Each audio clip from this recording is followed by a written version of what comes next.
આ બંને ભાઈઓ ઘરે પહોંચવા આવ્યા એટલે વિચાર કરે છે કે બંનેમાંથી કોના ઘરે દેવીને બેસાડવી।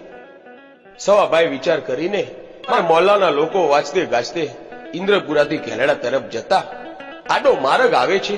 ત્યાં જઈ મદ્રીસણા જવાના રસ્તા ઉપર કંકાયના ઝાડ નીચે આ વસ્તુને ભંડારી ઉપર 5 ઈંટોની ડેરી બનાવી અને માં મેલડીને આ કંકાયના ઝાડની નીચે બેસાડ્યા। પછી તો નારાયણભાઈના દીકરા જેઠાભાઈ અને જેઠાભાઈના દીકરા એવા મગનભાઈ માનો દર વર્ષે નિવેદ કરતા હતા। પછી તો વર્ષોના વર્ષો વીત્યા, પણ સમય બદલાયો, સરકાર બદલાઈ। ધીરે ધીરે આજુબાજુના લોકો માની માનતા રાખવા લાગ્યા। માં દરેકને વચ્ચે રહીને ન્યાય આપવા લાગી।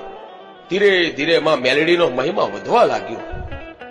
તેમ તેમ આજુબાજુના ગામ એવા કેલડા, કુકવા, હાટીપુરા, દેત્રોજ, દેકાવાડા, માલુસણા, નાગપુરા, અબાસણા, મદ્રીસણા, ફતેપુરા તથા આજુબાજુના ઘણા ગામોમાંથી માના ભક્તો દર્શન કરવા આવવા લાગ્યા।